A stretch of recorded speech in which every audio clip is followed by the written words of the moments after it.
After the last video that I did on the Fukushima activity map, which is quite fascinating, interesting, it shows no activity, virtually zero activity in the Fukushima exclusion zone.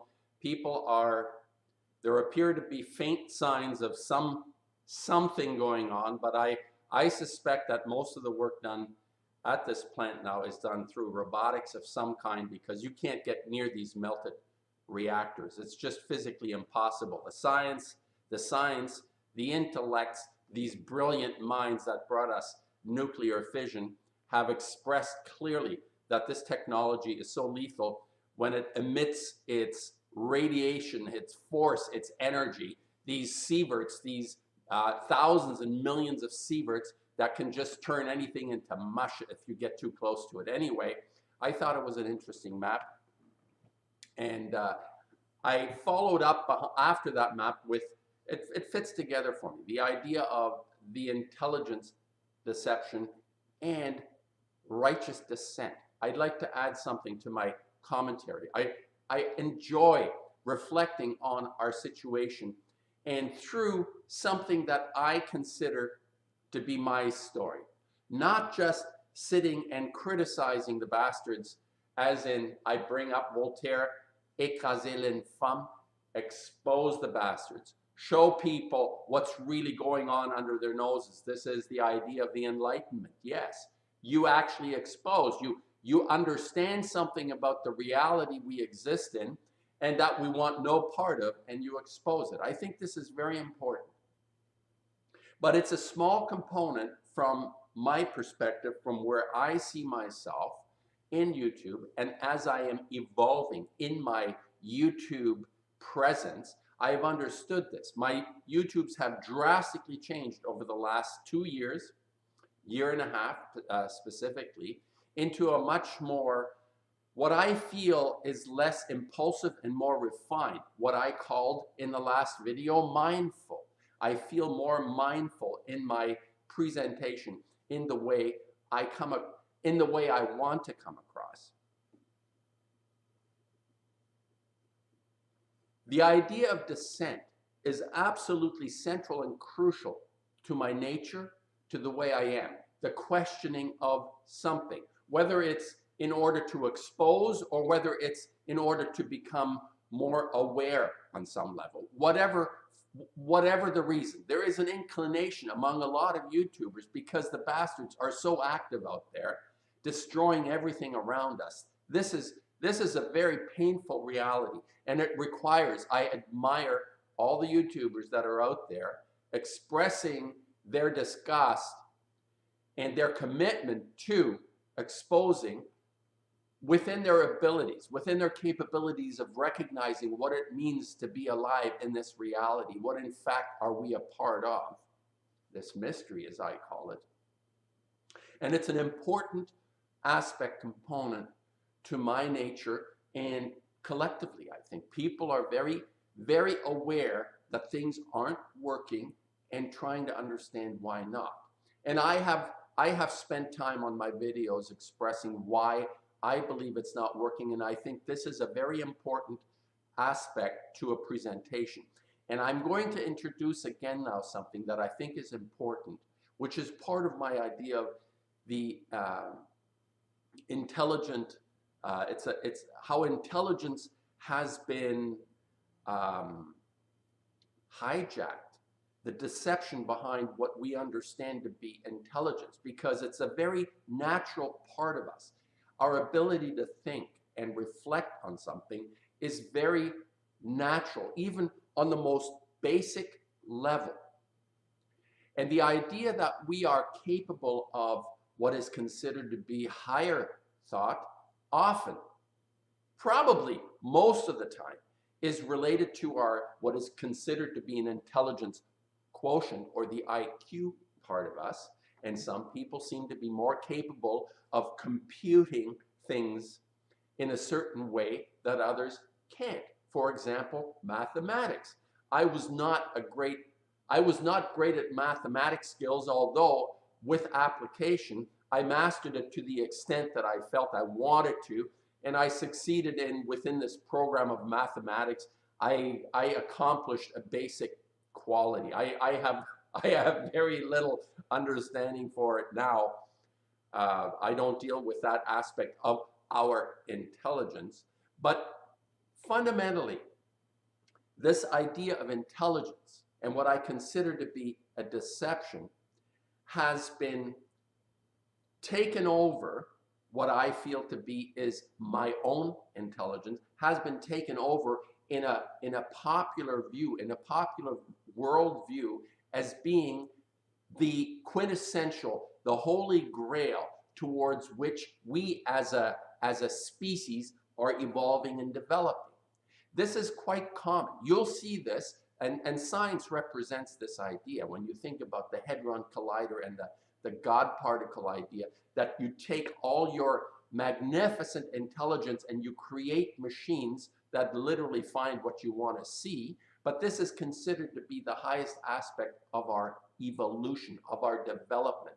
And I use evolution not from the point of view of a physical state, because I can't reconcile the idea that physically we would evolve to be who we are. We either are what we are, or we're not, or we're a different kind of entity. Because let's say if you propose that an eyeball didn't exist in the beginning and it took millions of years, this makes no sense. To have what is considered to be an eyeball either works or it doesn't. I don't understand how people could say to themselves, well, yeah, there were creatures that had things that looked like little bubbles on a round ball thing, and geez, after a while they turn into eyeballs. You see, this makes no sense. This is part of this mystery that has been taken, what we feel naturally inclined or connected to and be a part of, has been hijacked by this intelligence, this deception, that are continuously piled one on top of the other to take us further away from this natural way of understanding. Understanding is another part of intelligence.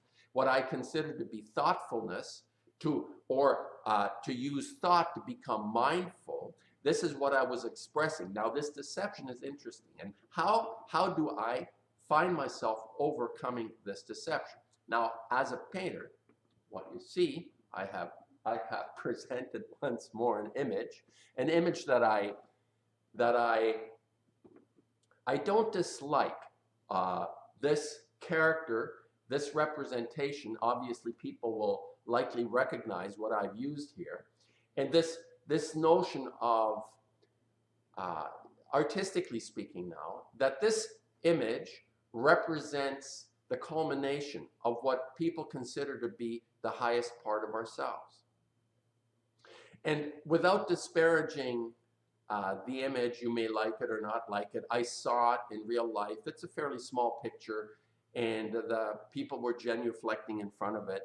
And I actually thought to myself, there are so many more powerful, impactful paintings, portraits. Somebody that I really like is Velázquez. He came a little later. But there were people presenting us with images that were much more impactful and powerful. But for some reason, this one seems to have taken the cake. This one is the one that everybody wants to flock to and have an experience with. They even make movies around it, the Brown movies, the Da Vinci Code. And for people who don't understand art history, I want to let you know that Da Vinci was a designer of weapons of mass destruction for the Count in Milano for 20 years. And he really disliked painting. It was not one of his favorite activities. And honestly, a magnificent craftsman and a magnificent intellect, in the sense of something that was being created that basically kicked the shit out of somebody else. So you have intelligence that is represented in this image, and you know, his sort of man standing in the golden section. The idea that we have come through a progression toward a higher self represented by certain images in history is in fact a deception. And it's not detracting from the abilities of people that are considered, for example, artists or even scientists who come up with extraordinary notions of our real world. I'm not disparaging that activity. What I am saying is it's not what gets us through what we need to get through. In other words, people like Carl Sagan even said that if you add in all the variables of there being many civilizations out there in the cosmos on the billions of so-called galaxies, and you add the intelligence quotient to that civilization or to that species or being that may be out there, the likelihood of anything being out there is virtually zero. And now, Sagan, I'm not a big fan of Carl Sagan. He did promote the entire sort of, he got the ball rolling around the whole space phenomenon, the idea of balls floating in space and all that. He really endorsed that, but he nailed the idea of the human psyche, the human being, is fundamentally flawed in believing itself to have achieved a higher purpose through intelligence. Now, he himself was quite intelligent, I suppose. He did what he did because he was intelligent. I read a partial thing of his cosmos theories on the way he talked like that. It was kind of funny.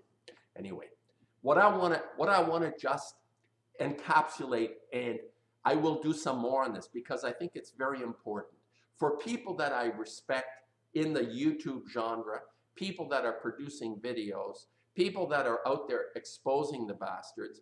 It's also, and I would say, I'm going to put a percentage on this, and I'm going to say that it's as important, not just 50-50, but probably 70-80% that you tell your story. Not just expose the bastards because you understand something isn't working.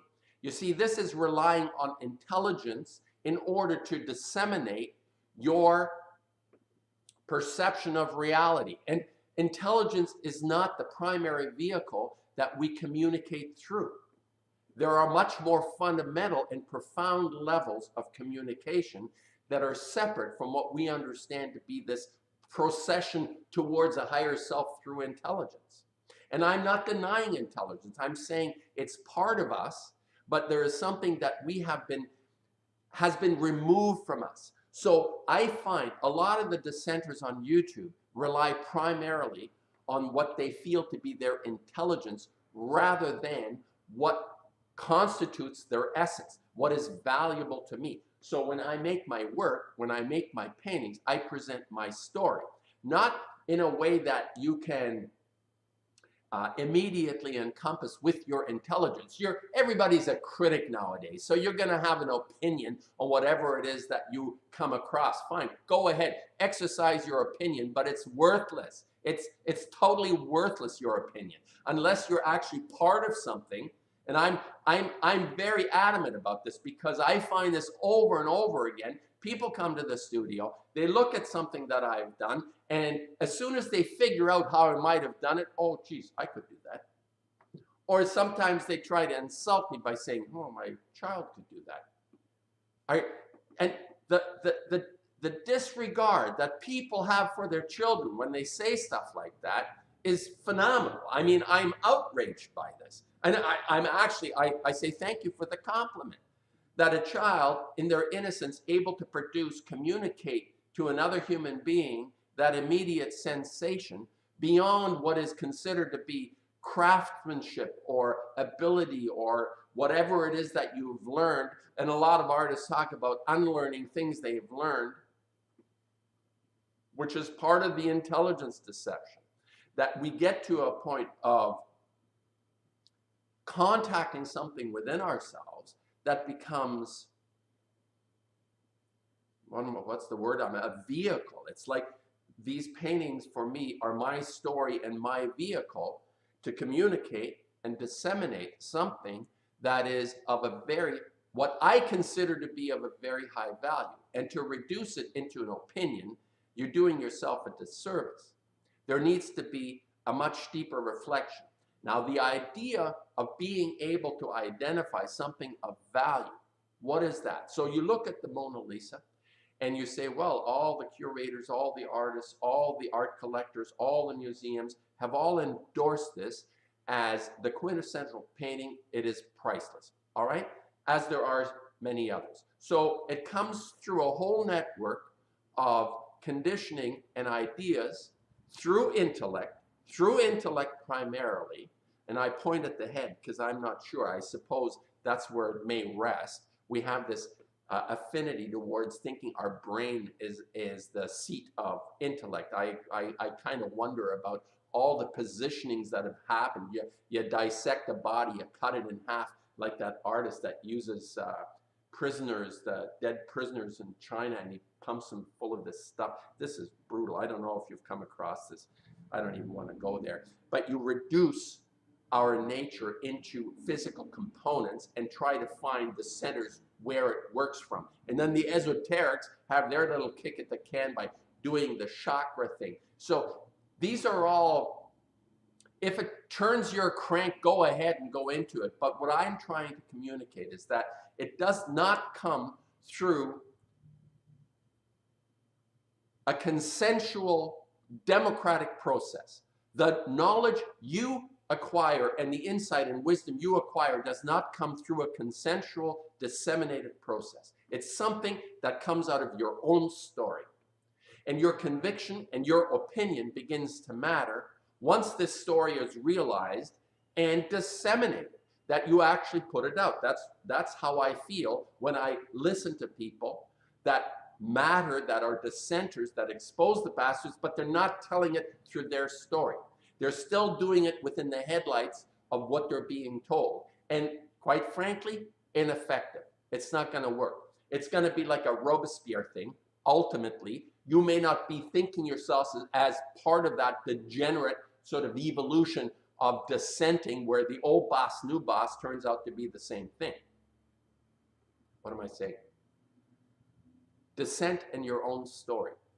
And do not, myself, I do not rely on acquired knowledge through what I feel to be intelligent. I use it. I use everything at my disposal. Whatever it takes to make a painting, I will use. I don't care whether you think it's cheating or whether people say it's not credible or it's not valuable and this material is of no significance. You have to use this kind of material, or if you invented something, no, that doesn't.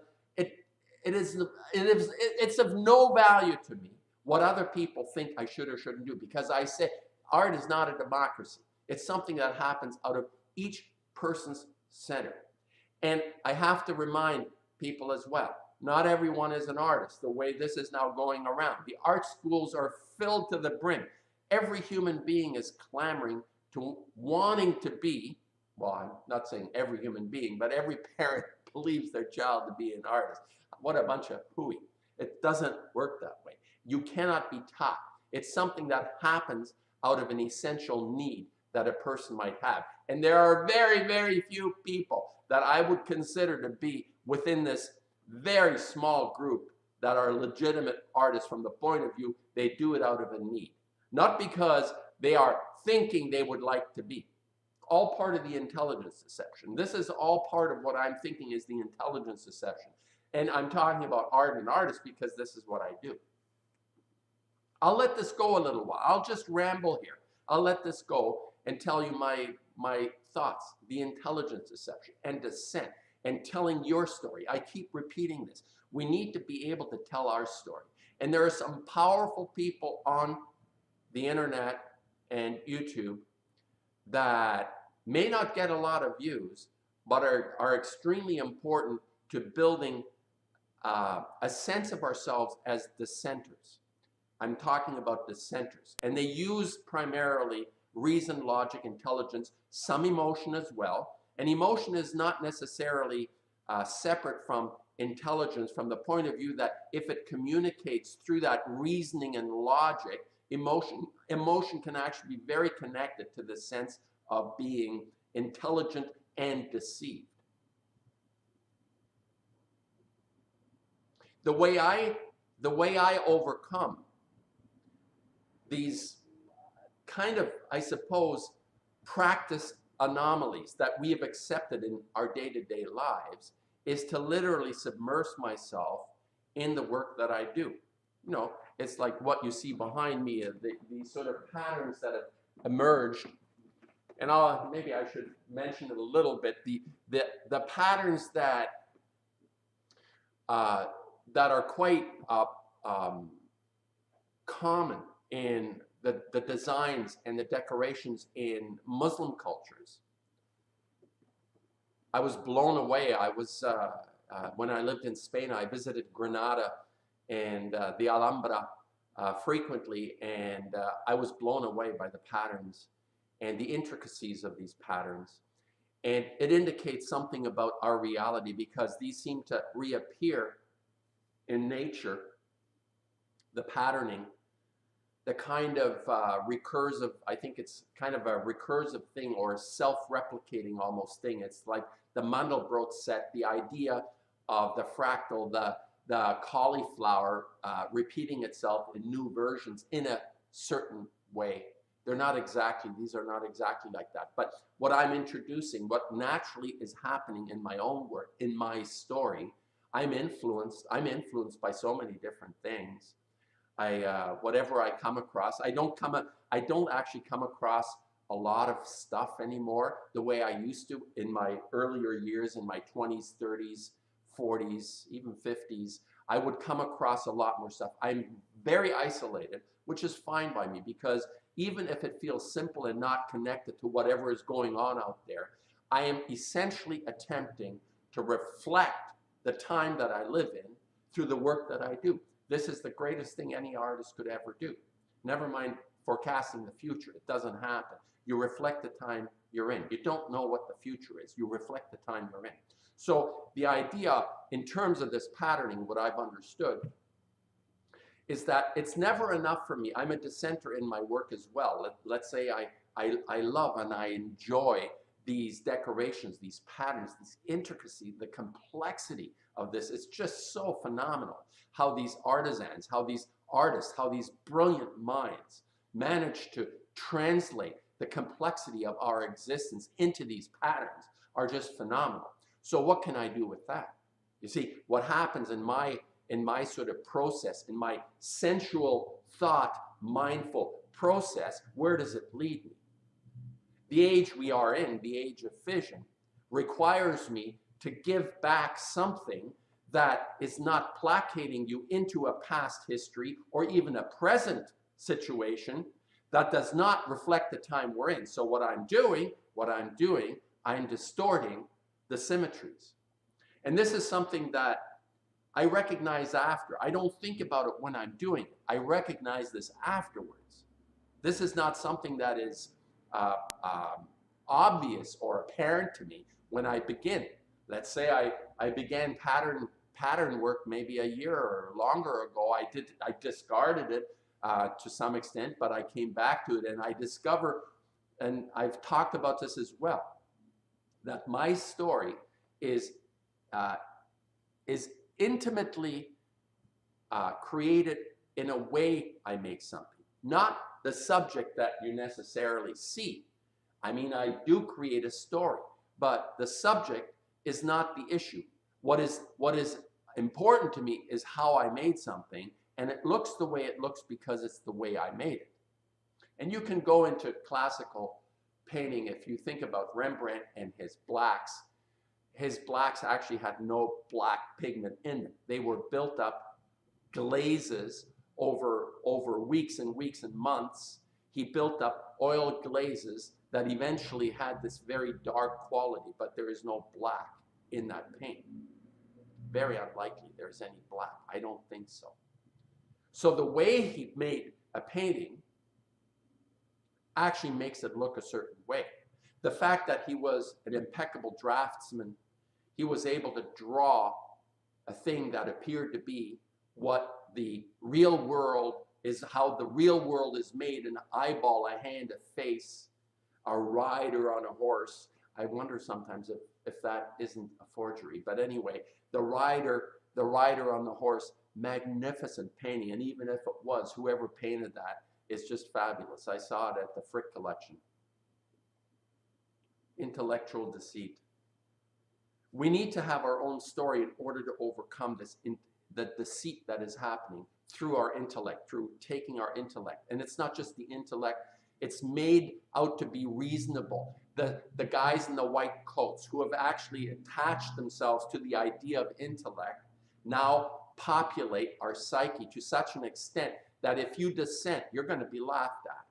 This is the ridicule, the level of the ad hominem that comes with this dissent is incredible, because the intellect has been totally infiltrated, has been hijacked and infiltrated, and the dissenters are going to be, the best part of the dissenters will be punished, because this cannot be allowed to continue.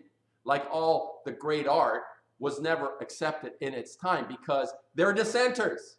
They're not going along. They don't get along and go along. They try to find ways of bucking that which is happening. And the spectacle that appears to be dissent is not. When you look at contemporary art now, it is primarily spectacle that is meant to upset you for no purpose other than to upset you.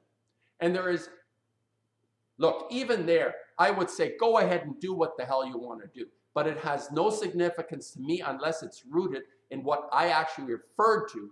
And I come back to this all the time. I come back to this all the time. If the art is not rooted to a fundamental caring, that our connection with life, with existence itself, is somehow communicated, it is not your story. It is someone else's story, because our story is always rooted in this caring, in this love we have for life, for being alive, and to protect all that is vulnerable in life, especially children. I go back to this all the time, the idea that children must be protected. It is just the natural way of our universe. There is no alternate universe to this principle. If children are not protected and given the right to be what they want to be, we're going to be down Schitt's Creek the way we are right now, because people, I say, generally speaking, not specifically, generally in the aggregate, do not love children. And this is, again, the intellectual deception that has taken over, that has allowed this part in our psyche to develop. So we're confronted with the masterpieces in history that are not my masterpieces. Whatever people think about this painting, you can think whatever the hell you want. Da Vinci was a designer of weapons of mass destruction for the count.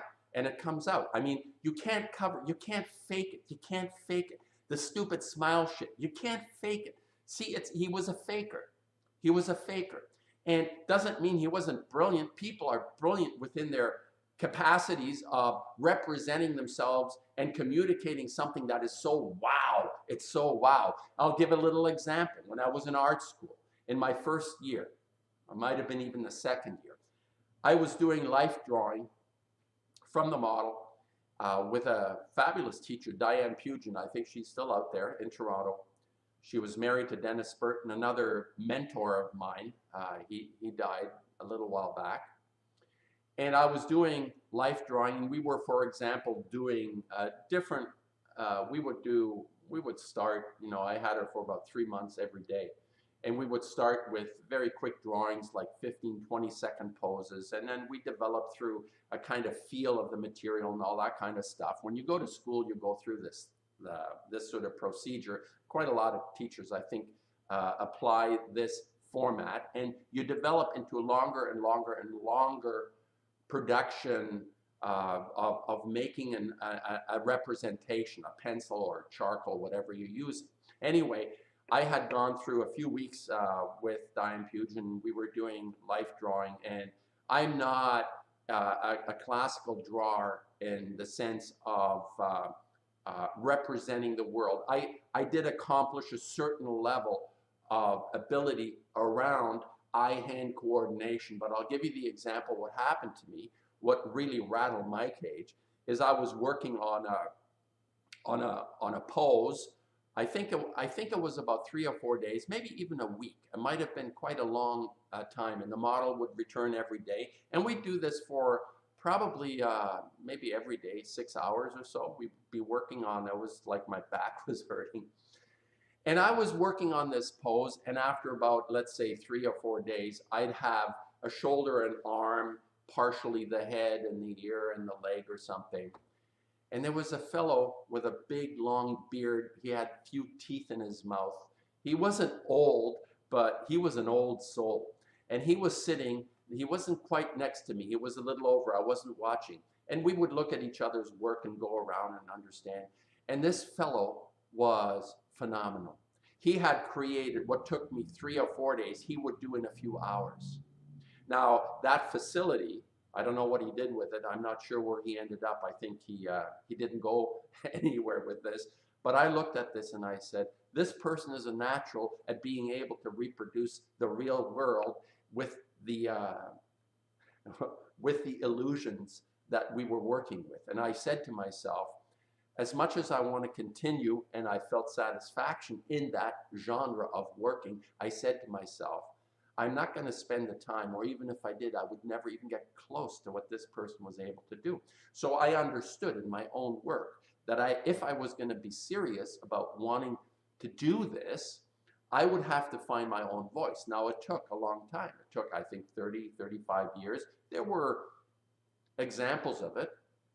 And I was inducted into the entire framework of the intellectual deception around this, the way we assume someone else's story, until I came to my own story and I realized that my expression was not rooted in that type of craftsmanship. And I think this is a liberating thing now, since the, I would say probably since Dissent, since the 20s, since Dada, even Malevich, people early on began to realize, even before Malevich, maybe Cézanne or Vincent, there is a sense that we can hit the nail on the head without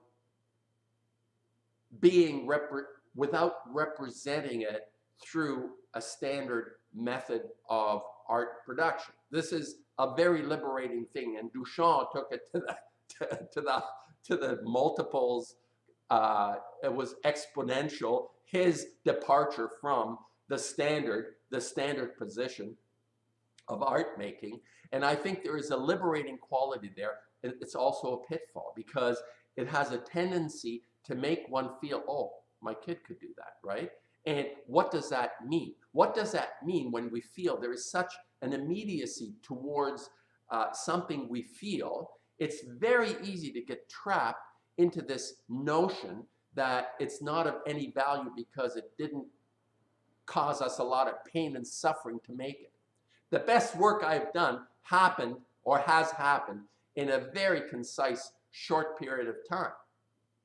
Yes, and I think if you want to look into Warhol or Pollock, there are aspects of their work that I appreciate greatly, because it reinforces something in myself that is in line with that concept. To deny the intellect, to let the intellect, to set it aside just long enough for this part in me to emerge.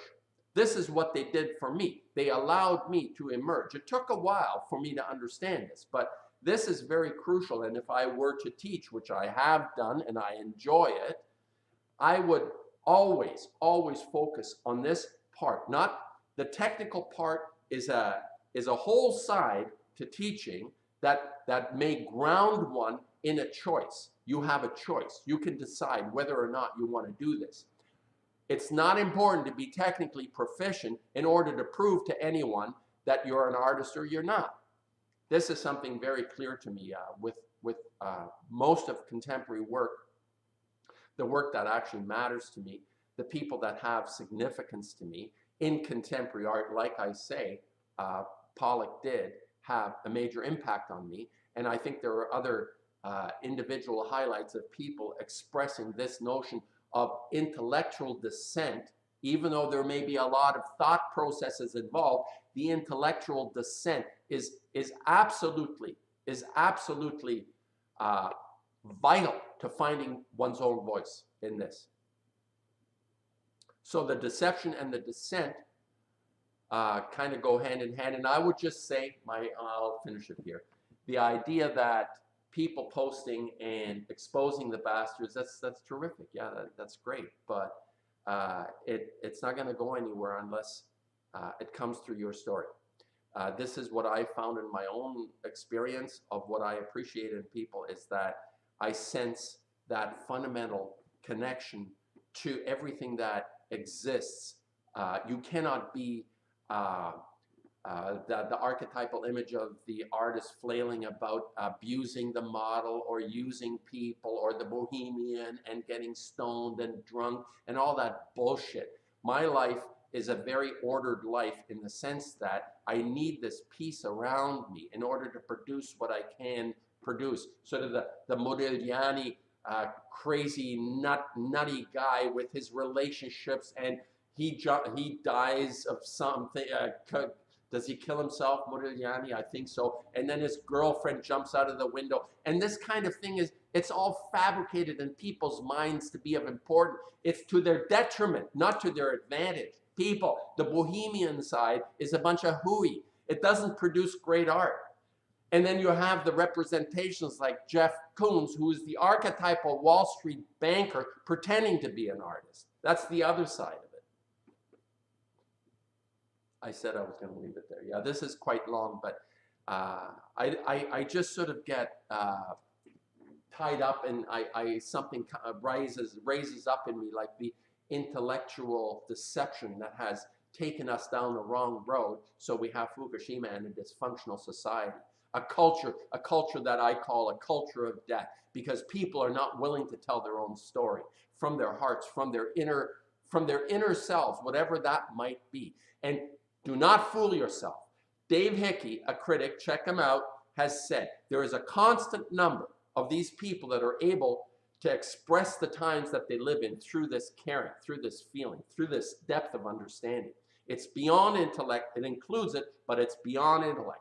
And there is a very small number. He's actually put a number on it. He said there's never more than about 6,000 worthwhile artists working on the planet. Worthwhile in the sense of contributing something for you to chew on, not just placating you or regurgitating the same stuff over and over again. And I'm not suggesting people should stop making their watercolors or paintings because they're not of value. I'm saying that in the big picture, there are very few people that can live up to their calling to produce the work that's necessary to reveal the time that we live in and to be understood, maybe not at their time, but they will be understood later. I'll leave it here.